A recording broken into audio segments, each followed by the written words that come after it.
আজি আমাৰ গাঁৱৰ ডেকা গাভৰুসকলে বিহু ভাত খাইছে। গতিকে বিহু মাৰি শেষ কৰি আজি বিহু ভাত খাইছে। মই দেৱজিতে ছ'চিয়েল মিডিয়া প্লেটফৰ্মত সকলোকে স্বাগতম জনাইছোঁ। আজি একচুৱেলি আমাৰ গাঁৱৰ বিহু ভাত খাইছে ল'ৰা ছোৱালীখিনিয়ে। আচলতে এইটো ঐতিহ্য বহুত দিনৰ পৰা চলি আছে বিহুৰ ঐতিহ্য, আৰু মোৰ সৌভাগ্য হ'ল আজি থাকিবলৈ পাইছোঁ। আমাৰ গাঁৱৰবাসী সৰু ল'ৰা ছোৱালী আৰু ডাঙৰ গোটেইখিনি ডেকা যুৱকসকলে ল'ৰা ছোৱালীয়ে আজি বিহু ভাত খাইছে। গতিকে বিহু মৰা শেষ হৈ গ'ল। এই দিনটো অতি ভাল দিন। গতিকে এই দিনটোত আজি বিহু ভাত খাবলৈ পাই মোৰ ভাল লাগিছে। আজি গাঁওবাসীৰ লগত মানুহবিলাক দেখাই দিয়ে অলপ গাঁৱৰ ভোজ। গতিকে মই আশা ৰাখিছোঁ যাতে 10 বছৰ প্ৰায় 10 বছৰ মূৰত আজি দিনটো লগ পাইছোঁ এতিয়া বিহু ভাত। গতিকে প্ৰতি বছৰে আহিবলৈ চেষ্টা কৰিম, কিন্তু ভাগ্য নাই। কিন্তু আজিৰ দিনটোত ভাগ্য হৈছে মোৰ, আৰু সেইকাৰণে মই গৌৰৱ অনুভৱ কৰিছোঁ। আজি দিনটোত গাঁৱৰ মানুহখিনিক লগ পাইছোঁ। এইটো এটা আচলতে বনভোজ খোৱাৰ নিচিনা গাঁৱৰ স্মৃতি। আচলতে কিমান খাইছোঁ কিমান নাই খোৱা এইটো ডাঙৰ কথা নহয়। ৰাইজৰ মাজত খাবলৈ পাইছোঁ, এইটো এটা খুবেই ডাঙৰ কথা। গতিকে খুবেই ভাল লাগিলে গাঁওবাসীৰ এই প্ৰচেষ্টা। সদায় তেনেদৰে মিলিজুলি আনন্দ মনে এসাঁজ খাবলৈ পোৱাটো আজি মোৰ সৌভাগ্য হ'ল। মই বহুত ধন্যবাদ জ্ঞাপন কৰিছোঁ, আৰু এনেকুৱা ভৱিষ্যতে মই উপস্থিত হ'বলৈ ট্ৰাই কৰিম। এই দিনবিলাকত খাইছোঁ মই ইয়াৰ পৰিৱেশটো তোমাক দেখাব বিচাৰিছোঁ। চবকে দেখুৱাই দিয়া।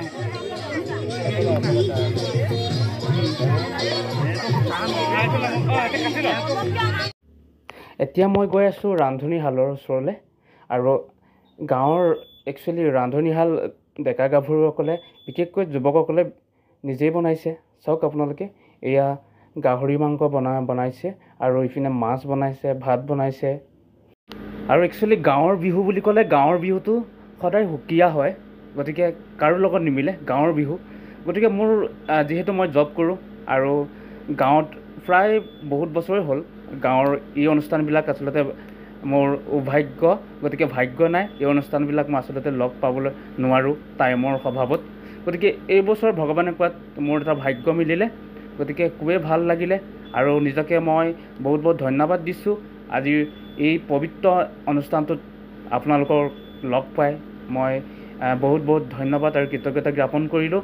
গাঁৱৰ এয়ে চাওক আপোনালোকে, সৰু ল'ৰা ছোৱালীয়ে কেনেদৰে আনন্দৰে এসাঁজ ভাত খাইছে চবেই। গতিকে বহাগীক বিদায় দিছে।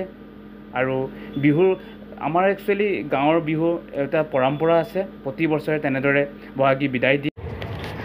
আৰু এতিয়া মই কিটচেনৰ ৰান্ধনীশালৰ ওচৰলৈ আহিব বিচাৰিছোঁ। চাওক আপোনালোকে, আমি আজি আচলতে যিখিনি গাঁৱৰ যুৱকসকলে ডেকা গাভৰুসকলে বিহু মাৰি যিটো কালেকশ্যন হৈছিলে এই কালেকশ্যনৰ পইচাটোৱে গাহৰি এটা লৈছে, গাঁৱৰ পৰাই গাহৰি এটা লৈছে। গতিকে গাহৰি, আৰু যিখিনিয়ে গাহৰি মাংস নাখায় তেখেতসকলৰ বাবে এটা বেলেগ ব্যৱস্থা কৰিছে, মাছৰ ব্যৱস্থা কৰিছে। এয়া গাহৰি বনোৱা হৈছে, অলৰেডি ফ্ৰাই কৰি ঢাকি থোৱা হৈছে, তেনেদৰে ভাজি। চাওক আপোনালোকে, এয়া হৈছে আমাৰ গাঁৱৰ ৰান্ধনীশাল। গতিকে মই অকণমান যুৱকসকলৰ ওচৰলৈ যাব বিচাৰিছোঁ। দুৰ্লভ, এই ভাত ন ৰাইজক খুৱাবৰ কাৰণে। বহুত ভাল দেই তুমি।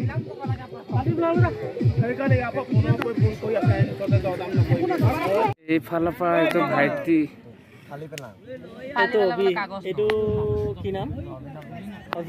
বহুত দিনৰ মূৰত এই ভাইটিকেইটা আহিছে।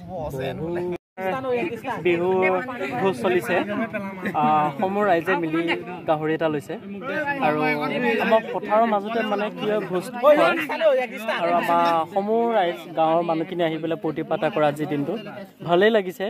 আমিও আহিলোঁ, এবছৰ মই পোৱা নাছিলোঁ, এইবছৰ আকৌ মই পাইছোঁ, ভাল লাগিছে। ধন্যবাদ দিছোঁ যে মই অলপ ৰান্ধনীৰ লগত অলপ জড়িত থাকিলোঁ, ভাত চব্জি বনাই দিলোঁ, ভালেই লাগিছে অনুভৱটো। Thank you. অলপ দেখা দিবৰ কাৰণে অনুৰোধ কৰা হ'ল। Thank you. বহুত বছৰ মূৰত আচলতে বিহু ভাত খাবলৈ পাইছোঁ, টাইম নিমিলে, এইবাৰ লগ পাইছোঁ, বহুত ভাল লাগিছে। তোমাক কেনেকুৱা লাগিছে? ভাল লাগিছে?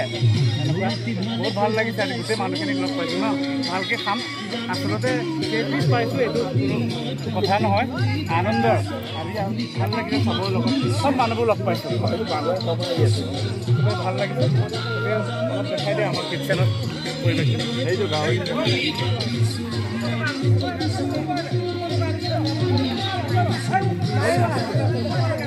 নাচিছে।